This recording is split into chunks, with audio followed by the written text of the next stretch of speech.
tatawagan at i-chat kanya kaagad kapag ito ay inyong ginawa. Hello mga guys, kumusta kayo? Panibagong araw, panibagong video na naman tayo. At sa araw na ito ay isa na namang video ang aking tuturo sa inyo na simpleng gabay o simpleng pamamaraan na makakatulong sa atin. At bago ang lahat, gusto ko lang mag-disclaimer sa mga taong hindi naniniwala at hindi gusto ang mga kagaya nitong video. Please skip this video and maghanap kayo ng videos na gustong gusto nyo dahil ang video na ito ay para lamang ito sa mga taong naniniwala and gusto mag-try. And sa lahat po ng mga nagko-comment po dito sa aking video sa aking channel, mag-ingat sa lahat ng mga nagre-reply sa inyo na dinadala kayo sa kanilang WhatsApp and Imo app upang makaiwas po tayo sa scam, upang hindi po masayang ang ating mga pera. Ngayon po, ituturo ko sa inyo paano kayo i-chat at tawagan kaagad ng inyong partner na minsan ay nakalimutan na kayo or hindi na kayo tinatawagan. Ito po ay napakadaling gawin lamang at napakasimple lamang ito, ngunit napaka-effective nito dahil isa ito sa lagi kong ginagamit upang yung partner ko ay lagi akong tinatawagan kahit gaano pa siya kabisi o kahit nasa oras siya ng trabaho. So, ito po ay pwedeng gawin sa parehas ang kasarian. Babae ito babae, and lalaki ito lalaki. Syempre naman sa ating babae at lalaki. And pwede rin ito sa inyong ex kung gusto ninyo nakontakin kayong muli ng inyong ex. And ayun po, pwede rin ito sa mga tao nagkakautang sa inyo na binablock na kayo or hindi na kayo pinapansin. Pwede nyo rin itong gawin para sa kanila.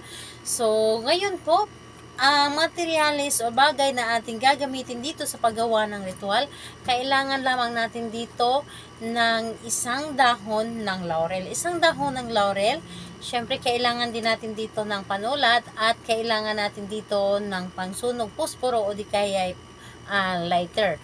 And kumuha din kayo ng isa pang maliit na papel. So ituturo ko sa inyo kung ano ang gagawin sa papel po na ating gagamitin. So kapag ready na ang mga bagay na ating gagamitin, ay isunod po ninyong i-ready isang inyong sarili. Kailangan na alam mo sa inyong sarili na gustong gusto mo itong gawin at ito ay makakatulong sa inyo, at alam po ninyo sa sarili na para pag hinihila kayo na gawin ang isang bagay na ito. So kailangan na mag-isa ka lang din na gumawa at dapat po wala po makakadistract sa inyo. Ngayon po kapag ready ka na at mag-isa ka na lamang, pwede mo na itong simulan sa paggawa ang isang ritual. Ang gagawin mo lamang dito ay napakadali at napakasimple lamang. Dito sa dahon ng laurel, isulat mo lamang dito ang pangalan at apelyido ni target. Isulat mo po dito isang bisis lamang pangalan niya at apelyido, at sa baba ng kaniyang pangalan, isulat mo dito ang star. Star po. Mag-drawing ka po ng star. So, isulat niyo po dito pangalan, apelyido at star po sa baba.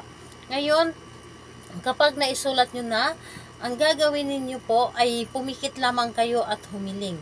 Hilingin ninyo dito na sa pamamagitan nito, ako ay tulungan mo, na ang taong ginawan ko nito ay agad-agad siyang tatawag at i-chat ako or di kaya puntahan ako o kausapin ako. At kung ang tao mang ito ay inyong ginawan ay may utang sa inyo, hilingin nyo na rin na kontakin kayo upang magbayad ito ng utang at sila mismo ang tatawag sa inyo. And ayun po, hilingin nyo lamang na ang taong ito ay lagi kayong kontakin, lalo na kapag ito ay inyong karelasyon. Hilingin nyo lamang na nagmula sa inyong puso, taimtim po dapat. Kung ano man yung nais ninyong sabihin ninyo dito lahat-lahat.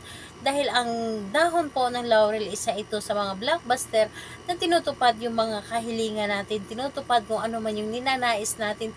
Hilingin mo lamang na nanggagaling sa inyong puso at naniniwala ka lamang sa inyong mga ginagawa. Ito po ay matutupad at tutulungan ka ng universe para tuparin lahat ng mga gusto mo. So, ayun po, pagkatapos mong humiling dito, ang gagawin ninyo, kunin ninyo ang inyong posporo o di kay lighter at sunugin itong dahon ng laurel. At yung nabanggit kong papel, kunin ninyo yung papel para isalo po diyon sa papel yung abo ng dahon ng laurel. Isalo po ninyo doon sa papel po yung abo niya. And habang sinusunog ninyo ang dahon ng laurel, paulit-ulit kayong humiling at sambitin yung pangalan at apelyido ng inyong target.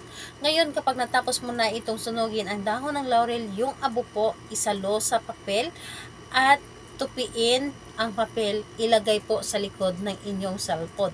So, yun po ang inyong gagawin. Ilagay nyo po sa likod ng inyong cellphone yung dahon ng laurel na sinunog ninyo or ang abo ng dahon ng laurel.